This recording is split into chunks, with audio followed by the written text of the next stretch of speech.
Welcome to Go Play Esports Podcast with Christopher Turner, Go Play founder and CEO, esports coach at the Southern University Lab, and gamer. Discussions on the emergence of esports at the K-12, collegiate, and professional level. Let's go! Let's go play!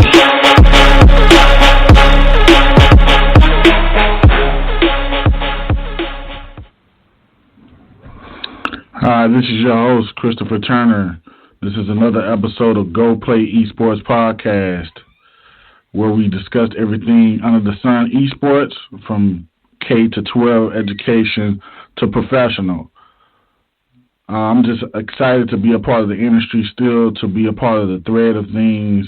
I love what I do when I'm doing it. And you already know what we discuss. You already know what we cover here. It's been a hell of a ride, and we're going to continue to move forward and move at a fast pace and move swiftly, but do it with class and quality. Let's go ahead to the order of things.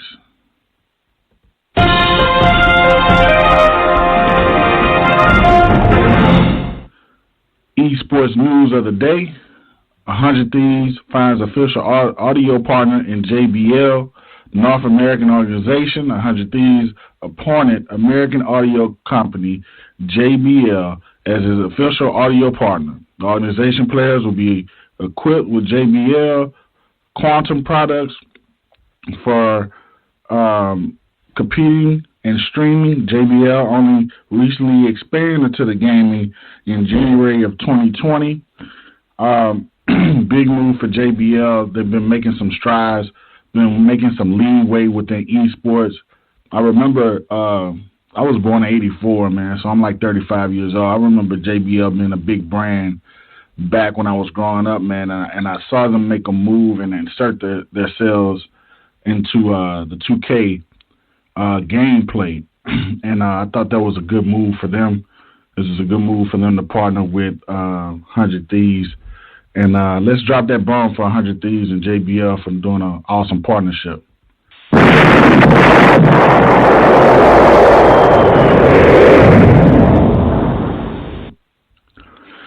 Yeah, man. So, every episode we have somebody on.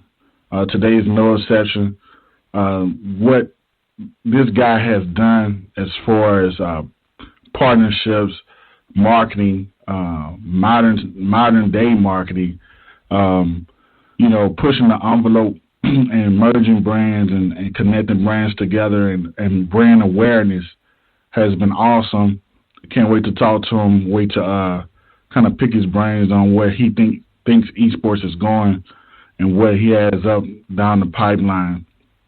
But without further ado, let's introduce our guest. He's the co-founder and partner of Cut and Sew, their newly launched gaming subsidiary Zone, a investor in FaZe Clan, PlayVS, a partner in PLAYERS NTWRK. Zone is bridging the gap between culture and gaming, specializing in crossover between athletics, music, sneakers, and fashion. Without any further ado, we're going to invite Sean Maher, a co-founder and partner of Cut and Sew. Welcome to the show, Sean. Hey, what's up, man? Thanks for having me. Man, thanks for coming on, man. And I know I did a brief introduction about who you are. Can you kind of go into depth as far as your background?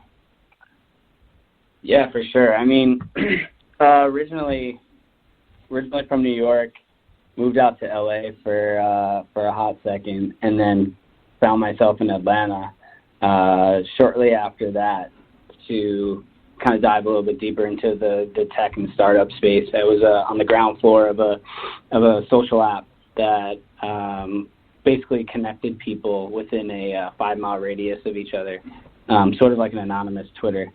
The company was called Yik Yak and went on to raise $70 million from Sequoia. I led their go-to-market strategy in 6 different countries and global expansion. So it was cool to kind of like be a part of the product marketing world at such an early age and be trusted with such a big project and budget. But I think that's what kind of like allowed me to explore and tap into all these different creative, non-traditional forms of marketing. And then ultimately when I came out to LA, it was like infatuated by like the entertainment and the sports and media industry, obviously being a fan of all of them growing up, and always wanted to figure out ways to get involved. But started to think about all of my learnings from working, on the ground floor of a tech startup and trying to apply all of those thinkings towards those industries, which I feel like they kind of lack that in some regards.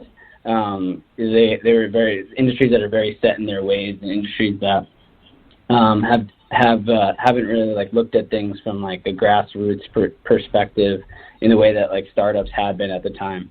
So I linked up with my two partners, and we started Cut and Sew. And Cut and Sew is a consulting agency that works with sports, tech, media, sneaker companies, from the leagues themselves like the NBA and the MLB, to some of the teams, individuals, and athletes within those professional sports.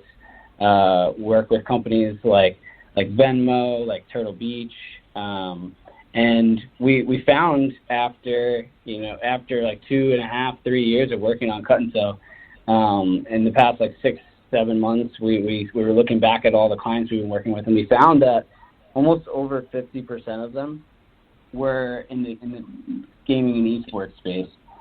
So we decided that it was time for us to actually really start focusing more on that and create the subsidiary of Cut and Sew, which was Zones. And then that kind of all culminated at the perfect storm, right around when right when the Players Network was launching, right when unfortunately coronavirus hit and everybody was forced to stay inside and play video games, and all these athletes and personalities started emerging and wanting to get into the space, which is like pretty much everything we've been building for the past 2 years. So that's like a pretty quick version of where we are today.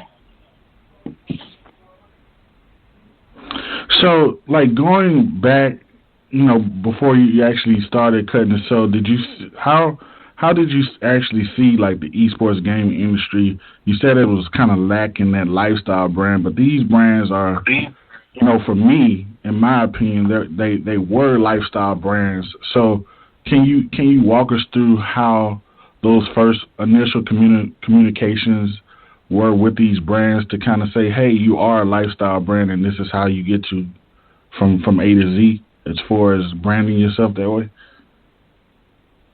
Yeah, I mean, like my outlook on the traditional sports and music and entertainment space was more that way. My outlook on esports and gaming was like admittingly just very like very like unbiased in the sense of like I didn't I just grew up a gamer, played my whole life, and still do, but I didn't see anybody that was really like merging the two worlds together, between like the sports, the music, entertainment, tech.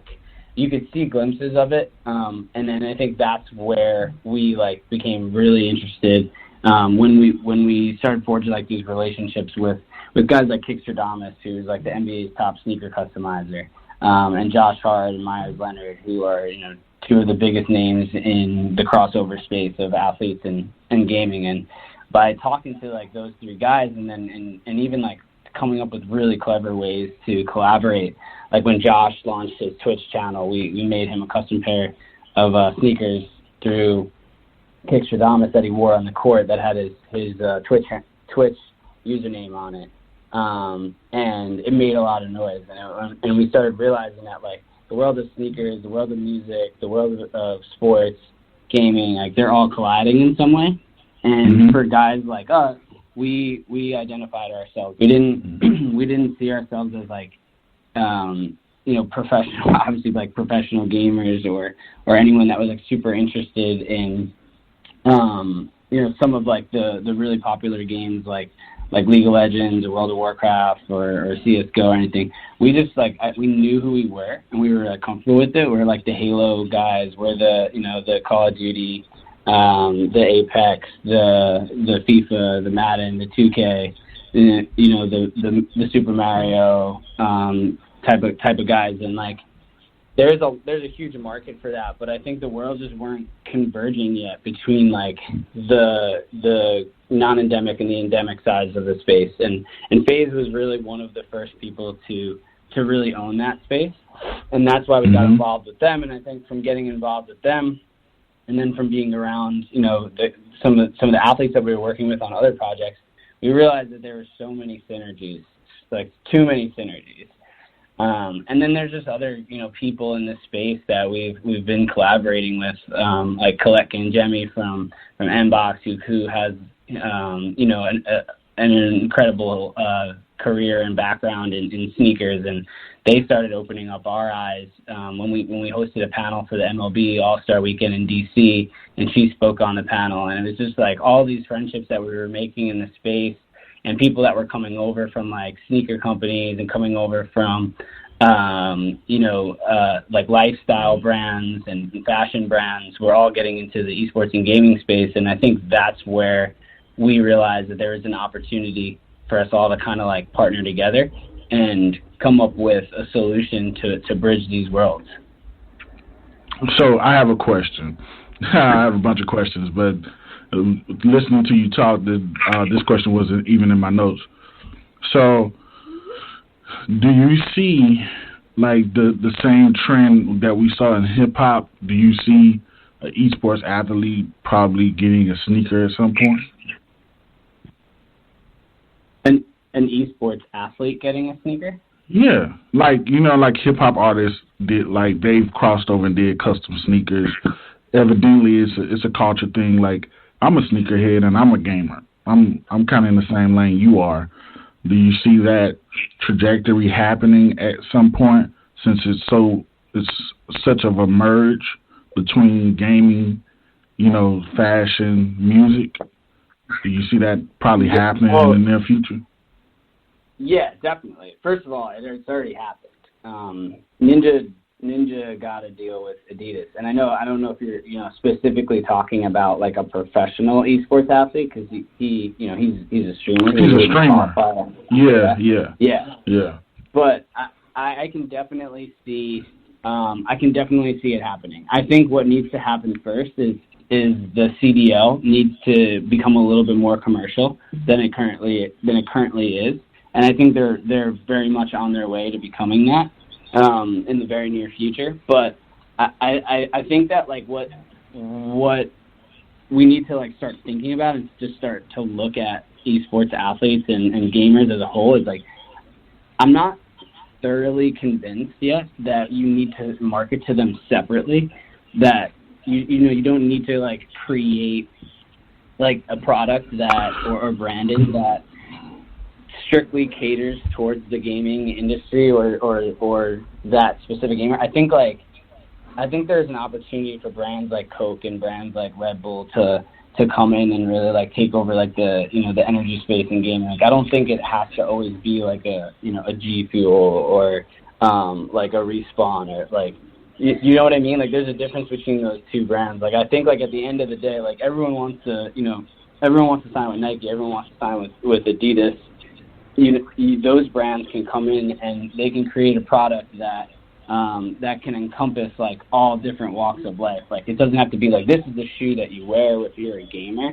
It's like their lifestyle. You have to find the crossovers between the lifestyles and try to bridge the gap there and think of them as like more than just a gamer and more than just an esports athlete, and figure out how you can create a product that encompasses like that entire lifestyle. And I think that's what we're really passionate about and really interested in, is like the convergence of worlds, not the isolation of worlds separately, and figuring out how like they can all become synonymous. Like, one thing we think about a lot is we watch like all the NBA athletes come down the tunnel, and like where, like, you know, you'll see them wear like a Neymar jersey, or you'll see them wear, you know, an MLB jersey, a Dodgers jersey, or something like that. Like, we think like there's going to be a time in the very near future, and there already has happened a few times, but where like people are wearing like CDL jerseys, or they're wearing like you know, the 100 Thieves jersey in the tunnel, and because it's just like, it's hot and it's cool. It's hot, yeah. Guys, like,